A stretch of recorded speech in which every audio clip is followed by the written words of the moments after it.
nous as gardés depuis janvier jusqu'au juin. Éternel Père, nous venons encore nous prosterner devant toi, reconnaître ta grandeur et ta puissance en nous.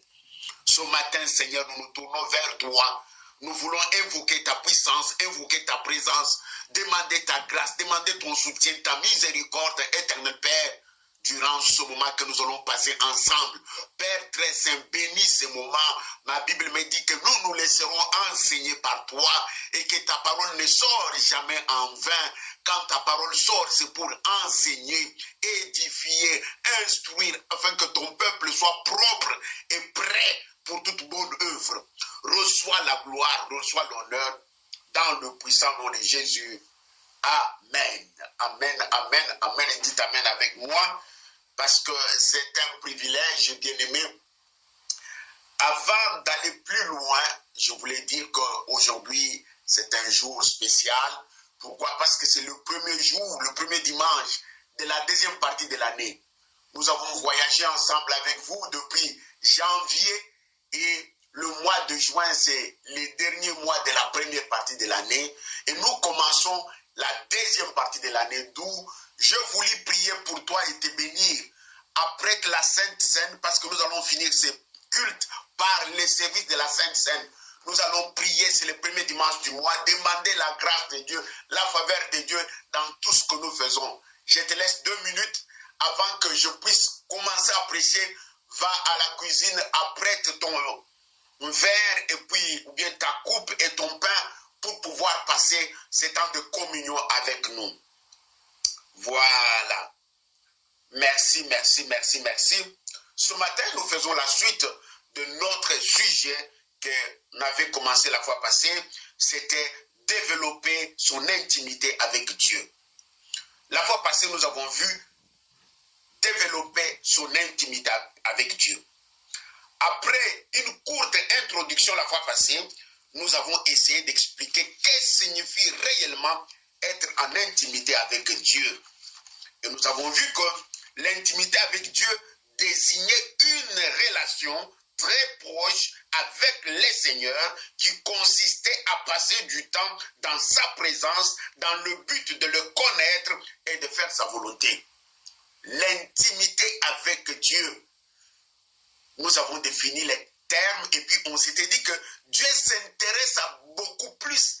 Non pas que nous soyons seulement des chrétiens, mais des chrétiens qui sont en intimité avec lui. Beaucoup de chrétiens se limitent jusqu'à être chrétiens, mais ne savent pas entrer dans l'intimité avec Dieu. Je vais ajouter ce matin que l'image du tabernacle peut beaucoup nous aider à comprendre aussi l'intimité avec Dieu. Ça, c'était le deuxième point. Le troisième point, la fois passée, on avait essayé d'expliquer c'était quoi les fondements de l'intimité avec Dieu. Notre intimité a des piliers. Notre intimité n'est pas dans les vides. Il a un soubassement. Il a une fondation. Alors, les 3 piliers de l'intimité avec Dieu, j'avais essayé de présenter. Le premier élément était l'assurance du salut. Le chrétien doit être sûr qu'il est sauvé. Tu ne dois pas simuler la vie chrétienne. Tu ne dois pas ressembler aux chrétiens, mais toi, tu dois être toi-même né de nouveau pour pouvoir palper les choses de Dieu comme il faut. Deuxième pilier, nous avons parlé du renoncement. On doit renoncer. On doit abandonner. On doit vivre le sacrifice. Et troisième pilier, on avait vu que nous devons vivre la consécration. Voilà les 3 piliers de l'intimité avec Dieu, l'assurance du salut, le renoncement et puis la soumission totale à Dieu. Nous avons terminé notre intervention de la fois passée par l'élément pourquoi développer une intimité avec Dieu. Pourquoi développer une intimité avec Dieu? On avait vu que tout vrai chrétien doit aspirer à atteindre le niveau de l'intimité avec Dieu. Pourquoi? Parce que cela vous donne l'assurance dans votre marche chrétienne. Vous devez être sûr que vous n'êtes pas seul. Vous ne marchez pas seul. Vous ne vivez pas seul. Vous avez quelqu'un qui vous accompagne, qui s'appelle l'Éternel Dieu des armées, l'assurance de notre accompagnement par Dieu, de notre marche avec Dieu. Pourquoi développer une intimité avec Dieu? Parce que cela permet Dieu de vous faire confiance.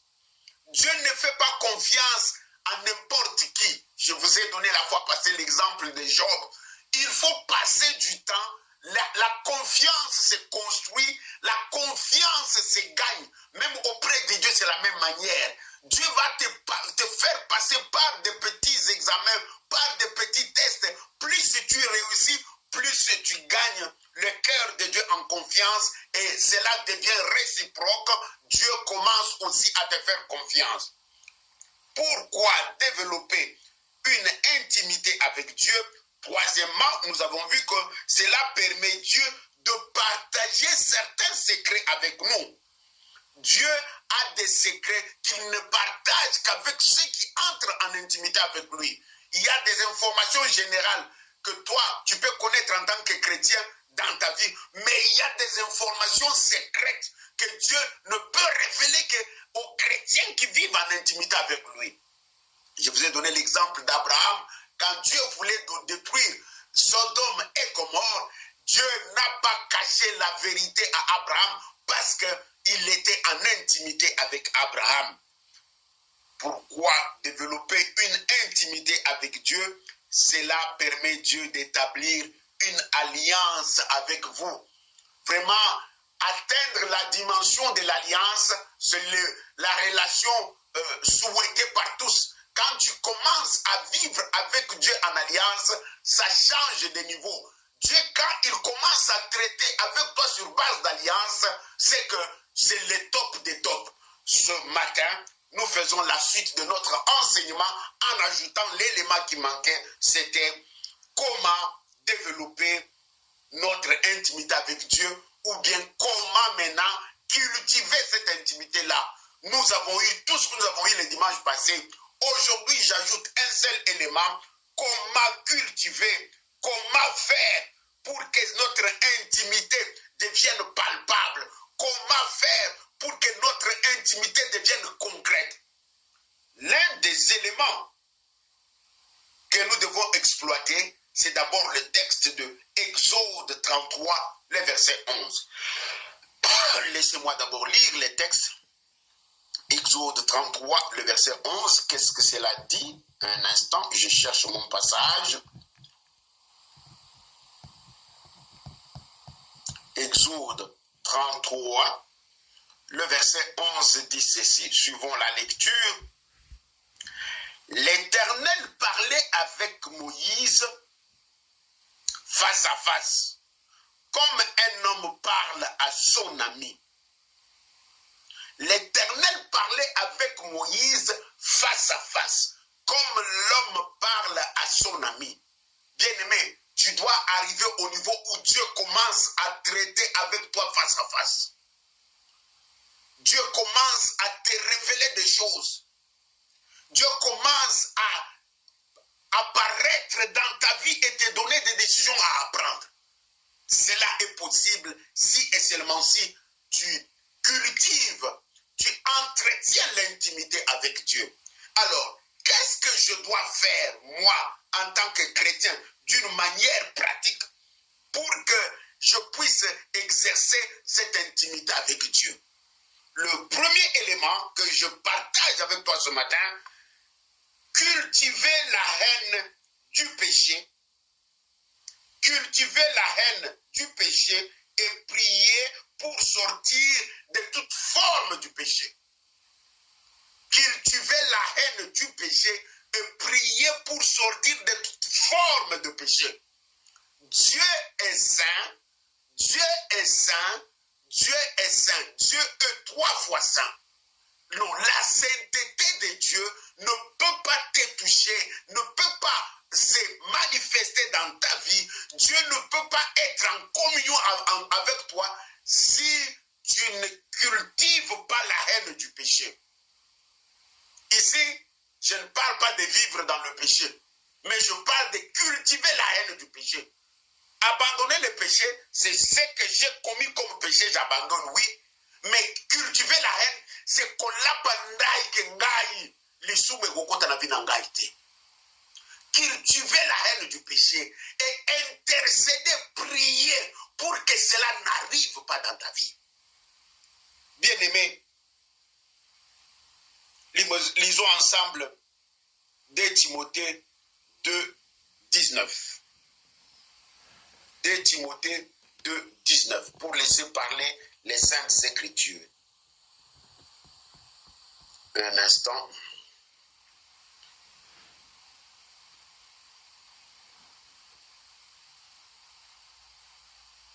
De Timothée 2.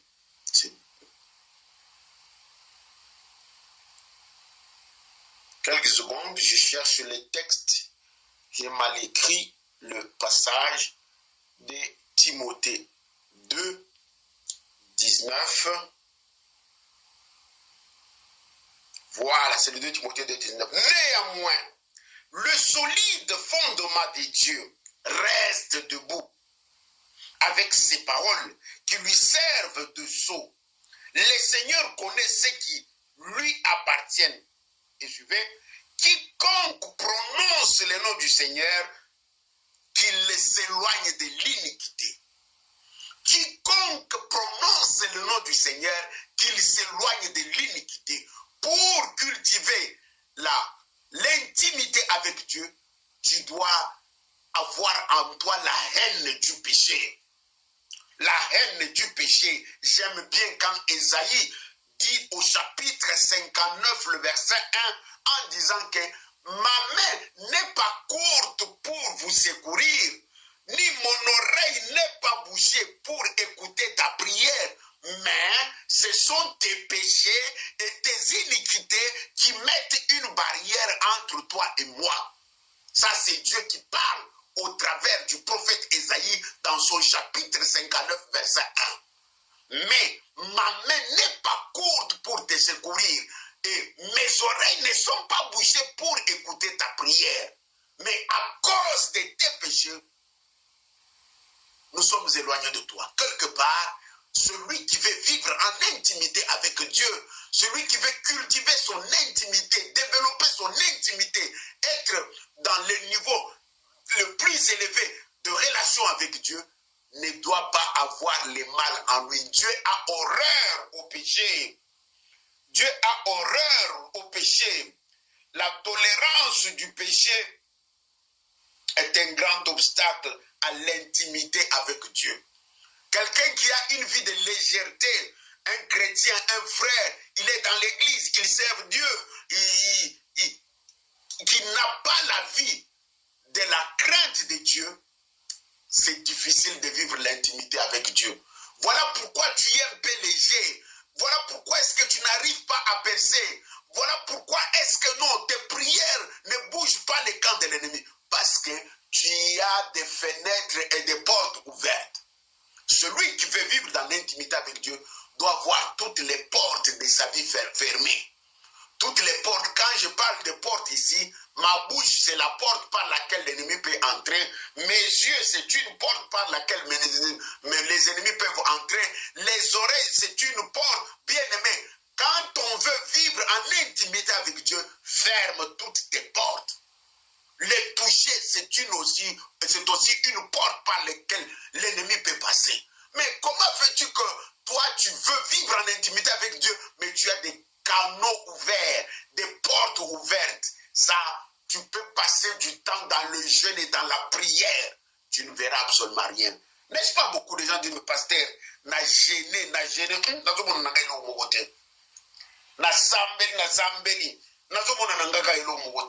des fois, pose-toi la question, est-ce que toutes les portes sont fermées?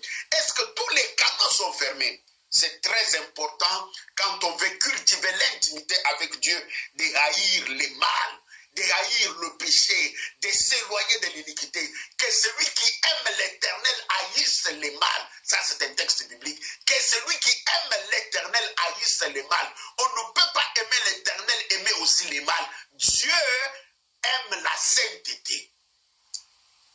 Deuxième point pour développer, cultiver notre intimité avec Dieu, il faut prier et réclamer cette intimité. Il faut accéder à l'intimité. Pour accéder à l'intimité, il faut le réclamer, la réclamer dans la prière. Tu dois prier. Prier, demande à Dieu, une fois que tu t'es sanctifié, une fois que tu as fermé tous les canaux, toutes les portes, sois disposé à commencer à mener une vie de prière dans laquelle tu insistes à Dieu que Père, moi je ne veux pas me limiter ici, j'aimerais entrer dans l'intimité avec toi. Le tabernacle avait 3 parties. Il y avait les parvis extérieurs, il y avait les lieux saints, il y avait les lieux très saints. C'est dans les lieux très saints où il y avait l'intimité avec Dieu. C'est dans les lieux très saints où la gloire de Dieu descendait. C'est dans les lieux très saints où le souverain sacrificateur rencontrait Dieu. Mais quand nous regardons la vie du tabernacle, on verra qu'il y avait des gens qui se limitaient seulement dans le parvis. Tout comme il y avait ceux qui se limitaient seulement dans le lieu saint. Mais celui qui entrait dans le lieu très saint, c'est celui-là qui vivait l'intimité avec Dieu. Aujourd'hui, si je vais comparer cela à l'église, nous allons à l'église, il y a ceux qui se limitent seulement dans le parvis.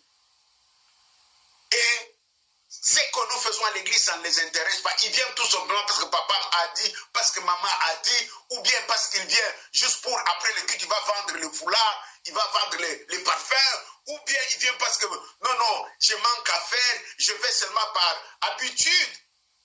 Non, tu te limites dans les parvis.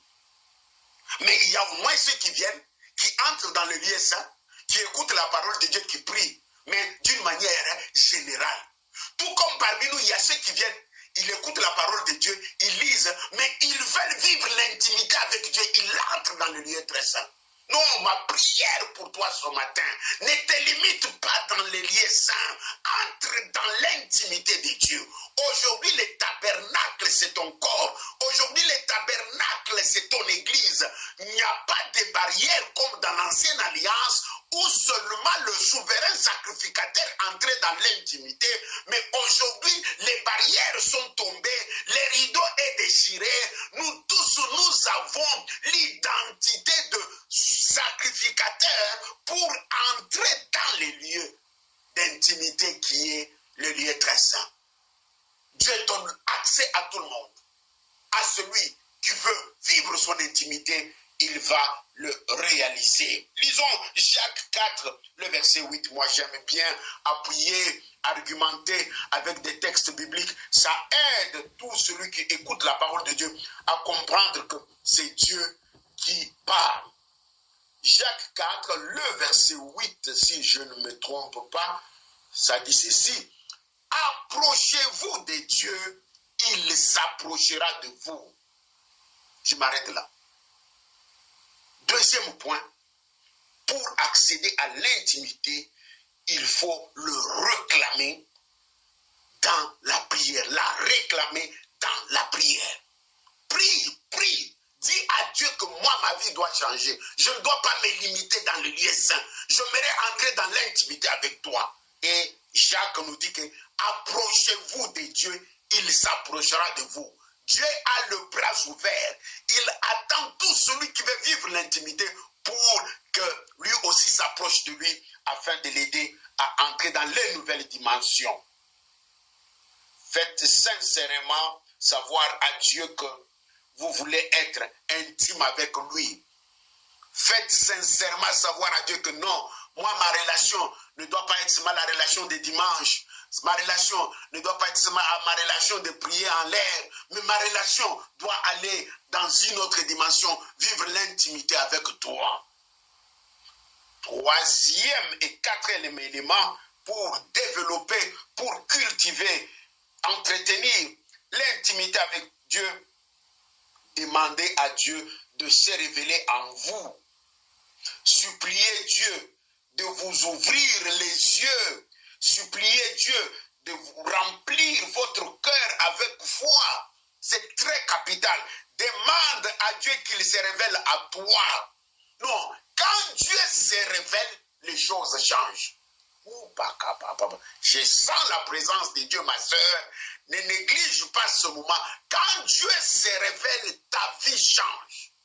Examinez les Saintes Écritures. Toute personne dans la Bible à qui Dieu s'est révélé a connu un impact. Sa vie a changé. Voilà pourquoi tu verras quelqu'un, il l'appelle El Shaddai, le Dieu Tout-Puissant. Parce que quand Dieu s'est révélé, la situation qui était impossible est devenue possible. Il y a quelqu'un qui l'appelle dans la Bible Yahvé Shalom. Non, pourquoi Yahvé Shalom? Pourquoi? Parce que quand Dieu s'est révélé, la personne qui manquait la paix a eu la paix. Non, il y a quelqu'un qui l'appelle Yahvé Sabaoth.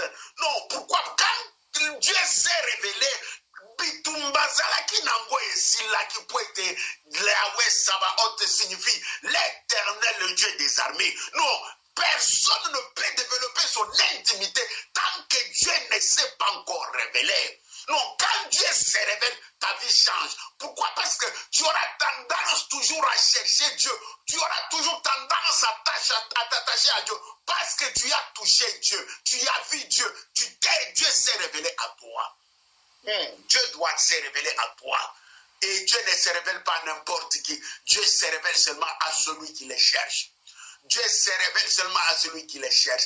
Un jour, Abraham était assis chez lui dans les chaînes de Mamré. La Bible dit que Dieu lui est apparu. Dieu s'est révélé. Et quand Dieu s'est révélé, il lui a donné un secret. Comme je vous ai dit dans l'enseignement passé, quand Dieu passe, il te donne toujours les secrets.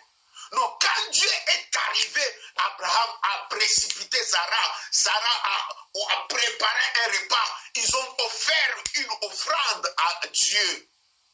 Et quand Dieu a pris cette offrande, et il a fait une déclaration à Abraham que l'année prochaine, à la même époque, ta femme sera enceinte. Non, Abraham a vécu des années et des années, des années et des années en cherchant l'enfant. Ils sont allés gynécologue en gynécologue. Ils ont changé même des pays pour qu'on trouve celui qui peut l'aider à avoir l'enfant. Ils n'ont pas eu l'enfant. Si et seulement si, quand Dieu s'est révélé et il a déclaré les choses, Abraham, sa vie a changé. Pourquoi Dieu s'est révélé à Abraham? Parce qu'Abraham avait compris que pour attirer Dieu dans ma vie, je dois cultiver mon intimité avec lui.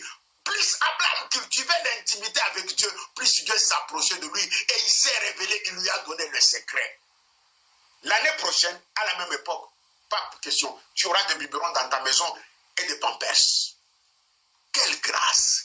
Non, je prie que le Dieu d'Abraham, d'Isaac et de Jacob, le Dieu d'Israël, le Dieu d'Alliance, se révèle dans ta situation, mais à condition que tu décides que la deuxième partie de l'année qui commence, tu y entres dans l'intimité avec lui. Tu veux vivre l'intimité avec lui. Quand Dieu se révèle, la situation change. J'aime bien un texte que vous connaissez tous, qui est Jérémie chapitre 29, le verset 13. Lisons ensemble pour appuyer la pensée que nous sommes en train de développer dans l'Ancien Testament, dans le livre de Jérémie, au chapitre, un instant, Jérémie, tu es où? Jérémie, chapitre 29, le verset 13. Je vais faire la lecture pour la bonne compréhension. Mais quadra fungula matoi, bien. Vous me chercherez et vous me trouverez si vous me cherchez de tout votre cœur. C'est Dieu qui parle. Non, Dieu peut se révéler à toi. Vous me chercherez et vous me trouverez si vous me cherchez de tout votre cœur. Arrêtons-nous un peu sur ce verset. On ne dit pas seulement que si vous me cherchez, mais il y a cette insistance-là, il y a cet accent-là, il y a si vous me cherchez de tout votre cœur, c'est une autre dimension de rechercher Dieu. Pour que Dieu se révèle à toi, pour que tu le trouves, on ne le cherche cherche pas comme tout le monde, mais on doit les chercher de tout notre cœur. Quand on cherche Dieu de tout notre cœur, cela nous pousse à entrer dans l'intimité avec lui. Parce que nous entrons dans l'intimité avec lui, lui va se révéler à nous, il va se laisser trouver comme Jérémie le dit. Ah, dites Amen avec moi. Comment développer, comment cultiver notre intimité avec Dieu. Demandez à Dieu de se révéler à vous. Et quand nous demandons à Dieu de se révéler à nous, le Seigneur, non pas seulement va se révéler, mais il va ouvrir nos yeux. Il va ouvrir nos yeux. Il va ouvrir nos yeux. Quand je parle des yeux, je ne parle pas des yeux physiques, mais je parle des yeux spirituels. Je parle des yeux spirituels. Ça sera dans la journée. Nous marchons en ville, nous voyons les hommes, mais toi tu vois autre chose. Quelqu'un entre dans ta maison, tu es capable de les scanner de la tête aux pieds et lui dire ce qu'il est parce que Dieu a ouvert tes yeux. Dieu a ouvert tes yeux. Non pas seulement que Dieu va ouvrir tes yeux, Dieu va te remplir de sa foi. Dieu va te remplir de sa foi. Cette foi-là, qui n'est pas une foi simple, mais qui a un don de foi. Le don de foi, c'est différent d'une foi simple. Le don de foi, c'est cette foi-là qui croit que même tout est déjà mort, tout est déjà fini. Mais quand Dieu est là, la vie va reprendre. C'est cette foi-là. Je souhaite que le Seigneur se révèle à toi. Non. Pour cultiver, développer l'intimité avec Dieu, tu dois changer ta façon de lire la Bible. Tu dois changer ta façon de lire la Bible. Bien-aimés, nous tous, nous lisons la Bible, mais nous ne lisons pas la Bible de la même manière. Je répète, nous tous, nous lisons la Bible, mais nous ne lisons pas la Bible de la même manière. Non, avant d'aller plus loin, j'aimerais donner 3 points concernant la Bible. 3 vérités concernant la Bible, ou la parole de Dieu. La Bible est notre référence. Quelqu'un qui veut changer sa manière de lire la Bible, il doit se mettre en tête que la Bible, c'est ma référence. Je n'ai pas une autre référence. Référence nanga ezanoko nanga ite. Référence nanga ezali utata mwasite. Ezali chef nanga entreprise te. Ezali bokilo nanga ite. Mais référence nanga ezali nzambe. La Bible représente la parole de Dieu. Nous lisons la Bible, mais nous lisons différemment. Pour t'aider à comprendre les choses, je te donne d'abord 3 vérités sur la Bible. La Bible doit être ta référence. Cela signifie que devant toute situation, maman Hélène, réfère-toi dans la Bible. Lisons ensemble Jean 17, verset 7. Jean 17, verset 7. Jean chapitre 17, le verset 7 dit ceci. Jean 17, le verset maintenant. Oui, je peux lire. Maintenant, ils ont connu que tout ce que tu m'as donné vient de toi. Car je leur ai donné les paroles que tu m'as données et ils les ont réussi. Et ils ont vraiment connu que je suis sorti de toi. Ils ont que tu m'as envoyé. Donc, la référence doit être la Bible. La référence devant n'importe quoi, devant n'importe qui. Tu dois te référer. Qu'est-ce que la Bible me dit dans cette situation? Qu'est-ce que la Bible me dit dans ces cas que j'ai dans la famille? Qu'est-ce que la Bible me dit avec ce problème que j'ai au travail? Qu'est-ce que la Bible me dit pour ce voyage? Nous devons changer notre manière de lire la Bible. D'abord, pour bien changer la manière de lire la Bible, il y a 3 vérités sur la Bible. Premièrement, la Bible est notre référence. Deuxièmement, la Bible nous guide et nous éclaire.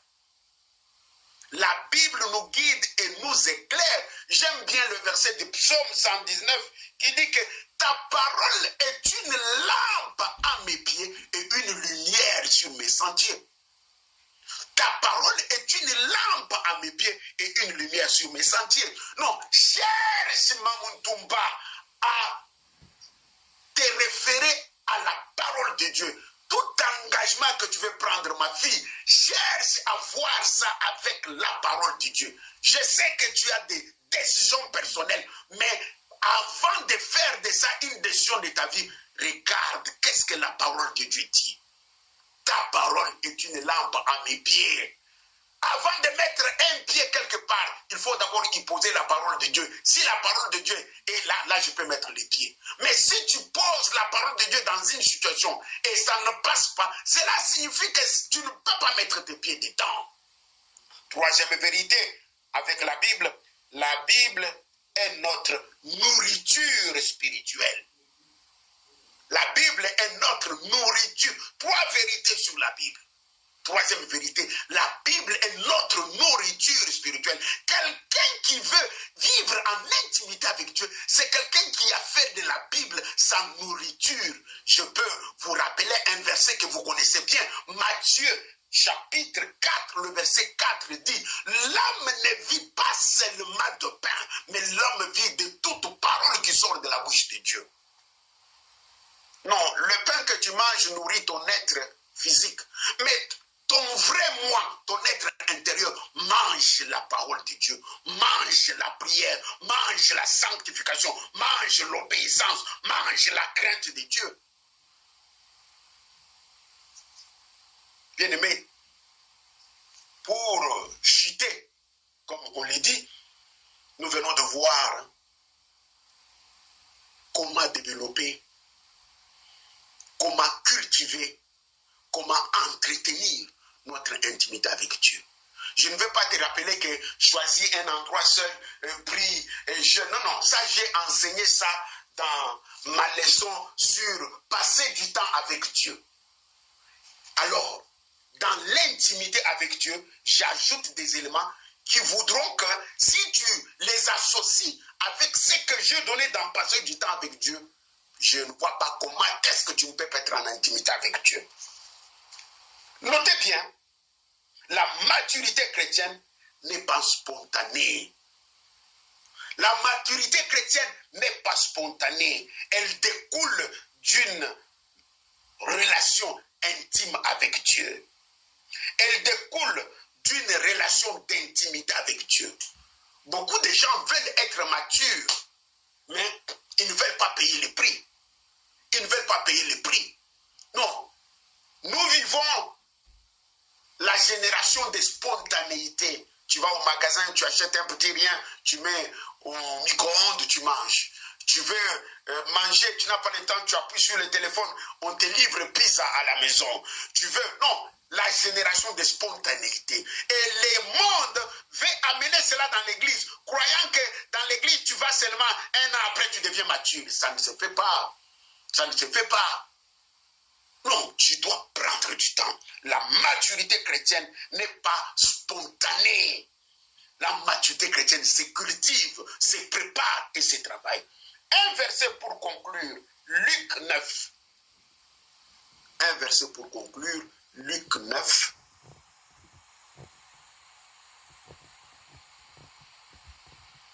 Le verset 28. Nous lisons le verset 28 ensemble et aussi 29 si ça passe. Qu'est-ce que ça nous dit? Environ 8 heures, environ 8 jours après qu'il eut dit ces paraboles, Jésus prit avec lui Pierre, Jean et Jacques et il monta sur la montagne pour prier. Pendant qu'il priait, l'aspect de son visage changea et son vêtement devint d'une éclatante blancheur. Et voici, 2 hommes s'entretenaient avec lui, c'étaient Moïse et Élie, qui apparaissant dans la gloire, parlait de son départ qu'il allait accomplir à Jérusalem. Pierre et ses compagnons étaient apaisantis par le sommeil, mais s'étant tenus éveillés, ils virent la gloire de Dieu, Jésus et les deux hommes qui étaient avec lui. Le texte nous parle de disciples de Jésus. Les textes nous parlent des disciples de Jésus. On nous dit que Jésus a pris Pierre, Jean, Jacques. Il est allé à la montagne. Cette montagne de transfiguration, mes amis qui me suivent, qui vont souvent avec moi en Israël, souvent nous allons sur cette montagne pour voir Israël en bas. Sur la montagne de la transfiguration, la Bible dit que Jésus a amené ses 3 disciples dans l'intimité de Dieu. Pendant qu'il priait, il les a amenés dans l'intimité de Dieu. Et parce qu'ils étaient dans l'intimité de Dieu, la Bible dit que, j'aime bien quand il dit que l'aspect de son visage changea et son vêtement devait encore d'une éclatante blancheur. Non, laisse-moi te dire que quand quelqu'un entre en intimité avec Dieu, même son visage change. Ici, je parle du visage spirituel. Ici, je parle des habits spirituels. Tes habits spirituels deviennent encore beaucoup plus blancs. Pourquoi? Parce que tu es dans l'intimité avec Dieu. Et pour attester, Dieu va se révéler à toi. Et nous voyons ici, on nous montre comment Dieu s'est révélé à eux. Dieu s'est révélé à eux. Ce matin, il était question de l'intimité de Dieu. Comment développer, comment cultiver, comment entretenir l'intimité avec Dieu. Le verset de notre conclusion est que Jésus lui-même a amené ses 3 disciples sur la montagne et sur le mont Tabor, si je ne me trompe pas. Et c'est sur cette montagne-là où ils ont vécu une intimité pas possible. La puissance de Dieu les a touchés, les visages étaient changés, les habits ont changé de couleur, ils ont eu les apparitions. Pourquoi? L'intimité. Ma soeur, mon frère, tu veux vivre l'intimité avec Dieu? Laisse que ces quelques mots que Dieu a donnés au travers de son serviteur remplissent ton cœur. Au nom puissant de Jésus. Amen. Père, merci beaucoup pour ta parole. Merci parce que tu es un Dieu saint, un Dieu 3 fois saint. Père, tu nous as tellement aimés et tu nous aimes. Tu ne veux pas que nous nous limitions là où nous sommes, mais tu veux que nous puissions passer de par vie au lieu saint et quitter le lieu saint, entrer dans le saint des saints pour vivre l'intimité avec toi, pour que ta gloire apparaisse sur nous. Merci parce que tu nous montres comment Jésus, en intimité avec toi et ses disciples, ta gloire est apparue, le visage était changé, les habits étaient devenus tout blancs. Père, ma prière est que cette deuxième partie de l'année que nous commençons, que chacun ait soif, ait faim de te chercher pour vivre en intimité avec toi. Bénis ma soeur qui a écouté ta parole ce matin. Bénis mon frère qui a écouté ta parole. Ta grâce et ta faveur, au nom puissant de Jésus. Amen. Amen, amen, amen, amen, amen. Nous allons célébrer la Sainte Seine. Va prendre ton jus de raisin. Si tu n'as pas de jus de raisin, même un petit Fanta, Coca, tout ce que... Si tu n'as rien, prends même un peu d'eau dans un verre et cherche un morceau de pain pour que nous puissions prier, bénir la deuxième partie de l'année. Et d'ailleurs, s'il y a un secret que je vais vous donner, après avoir pris la Sainte Seine pour consacrer la deuxième partie de l'année à Dieu, tu peux faire une offrande à Dieu. Tu peux faire une offrande à Dieu, dire à Dieu, Seigneur, nous commençons la deuxième partie de l'année. Je ne veux pas aller seul. Merci parce que je viens de communion avec toi, mais je scelle cela par cette offrande. Bien-aimé, le secret que je te donne ce matin, il n'y a pas de divinité sans offrande. Il n'y a pas de divinité sans offrande. Si tu veux aller plus loin avec Dieu, réalise que la divinité, que ce soit chez les païens, soit chez les féticheurs. Quand on prend des grandes décisions, on donne une offrande. Ce matin, nous voulons partir de juillet en décembre. Tu ne connais pas les embûches qui t'entendent. Tu ne connais pas le combat. Tu ne connais pas les défis qui t'attendent. C'est pourquoi nous voulons préparer cela par la Sainte Seine. Et je te demande de faire une offrande. Si tu ne veux pas l'envoyer chez moi, ce n'est pas un problème. Mais fais une offrande là où ton cœur aimerait que tu la fasses. Prions le Seigneur pour. Père très saint, je recommande le pain. Je recommande la coupe que mon frère a préparée, Seigneur. N'est-ce pas toi, tu nous as dit qu'on doit faire cela en mémoire de toi. Nous voulons nous rappeler de ta mort et de ta résurrection.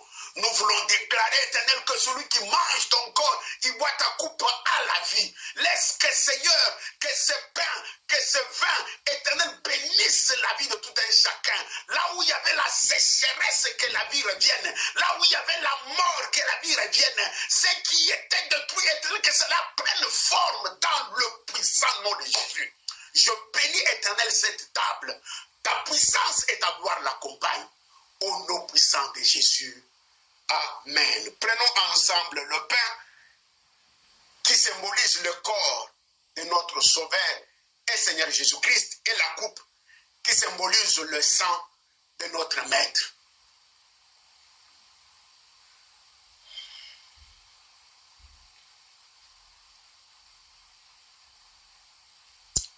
Amen, amen, amen. Père, je prie pour ceux qui sont malades, que tu les guérisses au nom puissant de Jésus. Je prie, Éternel, pour ceux qui ont des défis à relever dans cette deuxième partie de l'année. Éternel, que tu étendes ta main, Père. Je prie pour ceux qui sont dans des démarches, qui ont des portes qui sont fermées, que les portes s'ouvrent. Le Dieu d'Abraham, d'Isaac et de Jacob, Éternel, que je prêche, révèle-toi à eux qu'ils réalisent que tu es vivant. Merci pour les offrandes qu'il t'apporte, Éternel. Merci pour les sacrifices qu'il te donne ce matin pour consacrer la deuxième partie de l'année. Bénis leurs offrandes, Éternel. Bénis-les, mes Seigneur. Manifeste ta puissance et ta gloire au nom puissant de Jésus. Amen. Amen, amen, amen, amen, amen.